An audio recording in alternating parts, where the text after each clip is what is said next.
how's it going? I'm back. So I'm going to take another drive. I've changed quite a bit. I put bump stops in the front, so if my airbags actually pop, I will be okay and I can still limp it home, so the tires won't be rubbing. I actually put a smaller wastegate in. I'm trying to get it to go to 10 pounds and not creep on zero duty.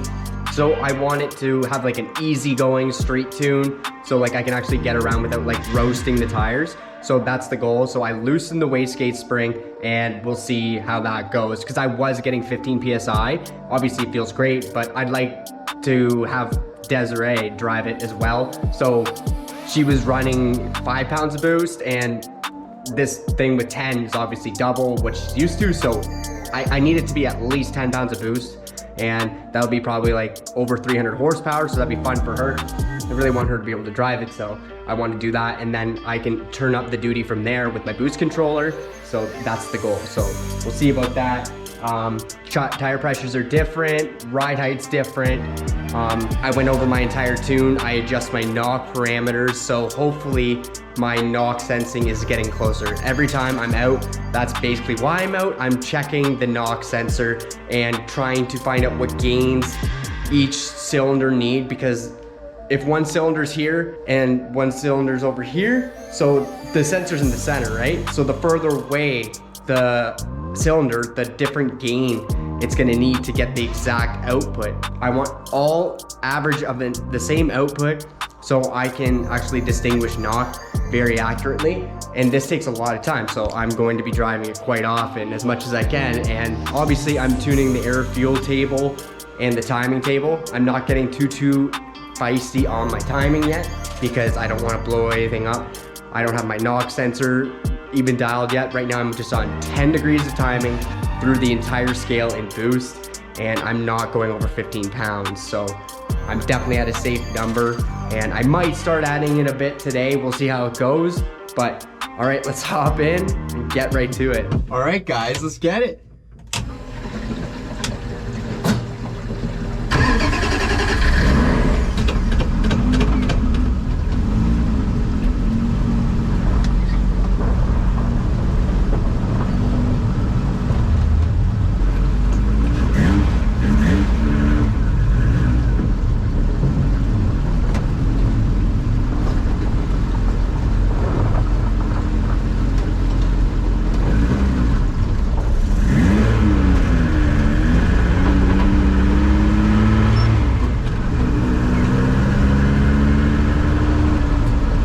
On the road, baby! I'm already hitting some sort of limiter. I wonder if it's fuel pressure again. See, it's fully dead and my foot's to the floor. So I'm gonna check on that real quick.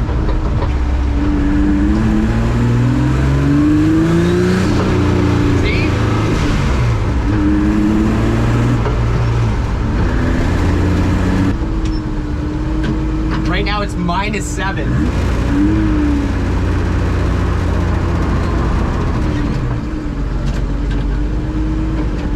Oh, another thing I did is I changed and put a thermostat in it, because I put in one with holes to try and get more flow, but it didn't work at all. All it did was make my car overheat when it was idling. So I'm gonna be testing that too. Okay, I just turned off oil pressure. We'll see how that works.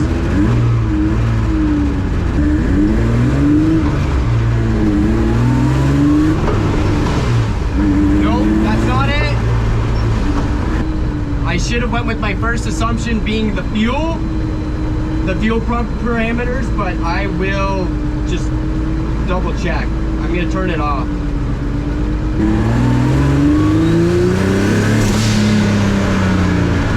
Yeah, that was it. I'm gonna adjust those, and I want that to work. I don't want to not have that safety. I want it to know when to do that.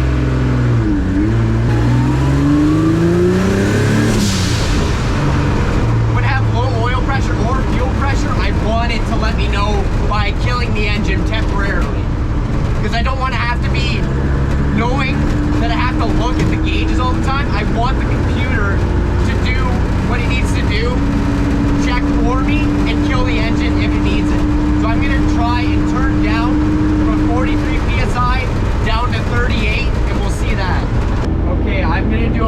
gear, I think I have things decent for my knock sensor, so I'm gonna get a couple good rolls.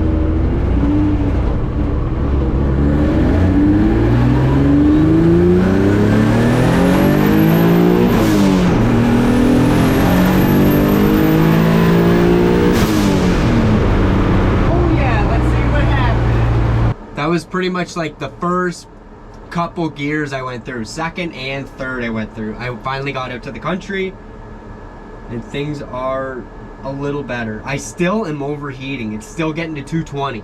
I don't understand why. And it's when I'm idling, it'll go up. But like when I'm cruising, it'll sit at like 1 or 215, which I don't know, I don't understand. So 216 kPa. So first in second gear I hit 200 kPa, so I'm still higher boost than I want to be because that is 15 psi. I want it turned down a bit, like on the low end. Obviously I'll turn it way up from there. So my knock sensor stuff is fairly in order. They're all around the same, around 20% through the whole pole. So obviously I don't have any knock at 10 degrees. So what I'm going to do is I'm going to add a couple degrees and see what happens. So that means it'll make more power. But honestly, it felt pretty good. Like it's not breaking up or anything. Like I always used to fight problems with it breaking up. But now it's not because of the coil packs that I have. Really good spark. And yeah, it's a good running car. Don't know why the coolant is going sky high.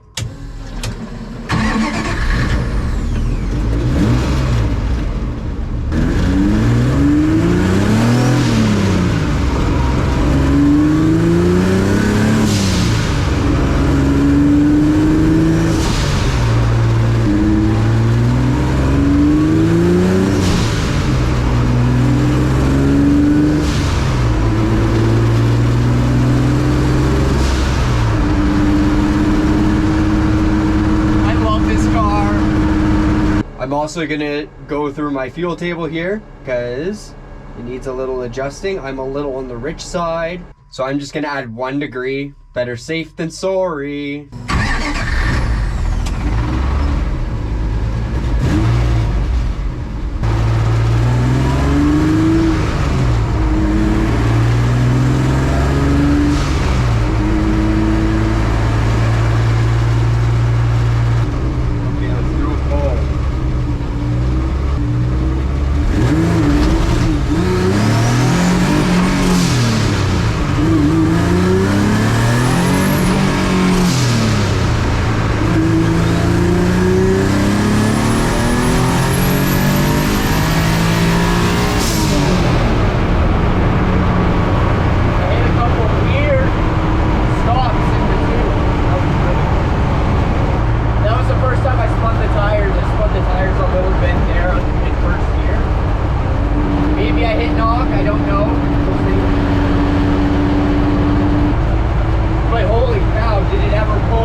So first gear, I hit 110 map, which is like 0 boost. Second gear, I hit 15 pounds. Third gear, I hit like 16, 17. Knock is looking good. Everything is the same. So here's what I'm looking at. I'm trying to get these numbers because I'm trying to get these numbers as consistent as I can. So all cylinders are reading the around same percentage, so I can actually see knock. And here's my timing. I was at 12 degrees there. I'm gonna add a little bit more and see if anything changes with the knock stuff. And another thing is my EGTs are going down because I'm actually giving it more timing, which is excellent because there's less heat going to the exhaust valves. $4,000, the knock's about 20%. $5,000, we're about 32. $5,000, 32. $6,000, we're at $7,000, we're about 36 is the highest. Knock sensor settings are getting closer and closer and closer and closer. I'm gonna add a degree of timing and see what happens. I'm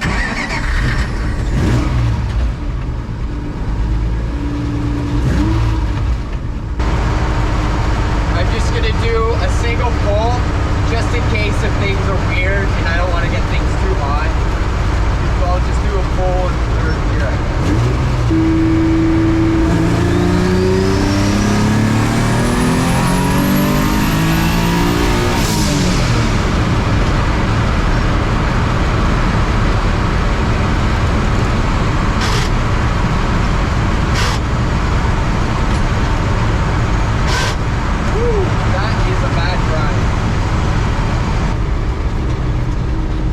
Why, but the shifter is doing something really weird.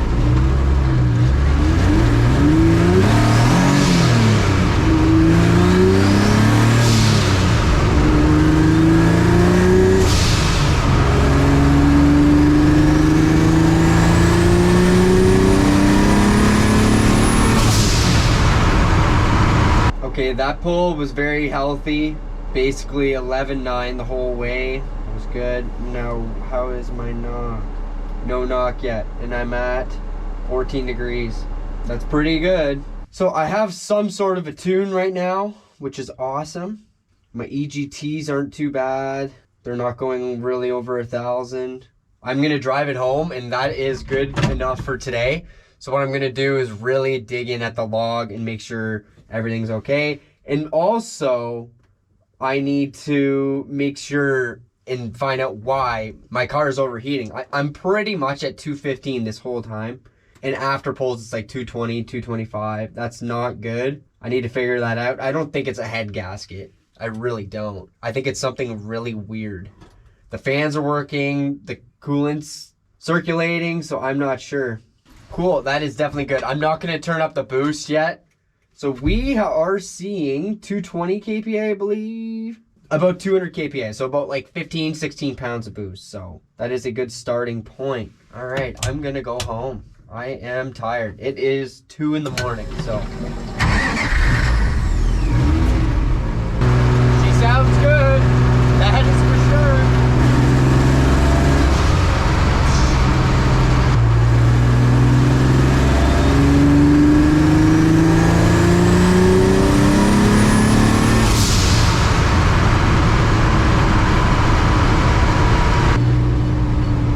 Screw it. I'm gonna do one more log down here.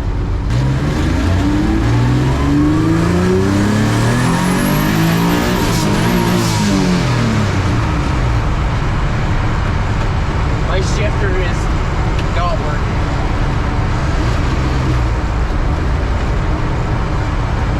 Oh man, that is so weird. Look, I'm in third gear where it would go, but it doesn't go in here. It always works in fifth, fourth, and second, but not first and third.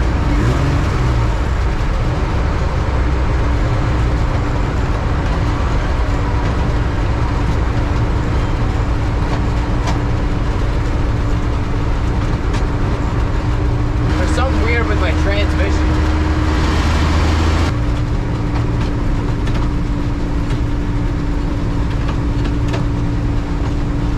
This is almost undrivable. So when I go into reverse, it fixes it. So I'm just hitting reverse. Now I'll find first. That is so stupid.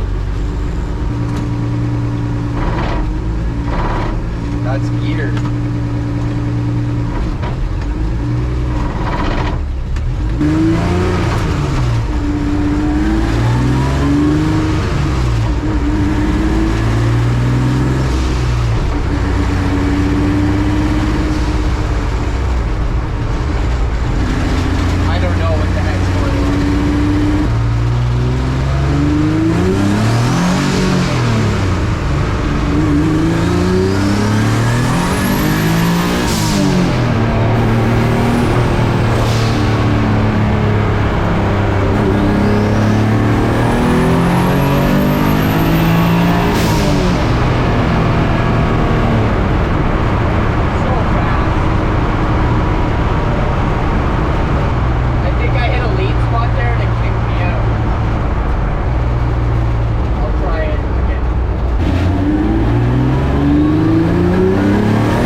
when I do pulls, it cools down, but when I'm like just cruising, it slowly creeps up, and when I'm idling, it also will creep up. I don't know if there's air in the system or what, but like I checked multiple times.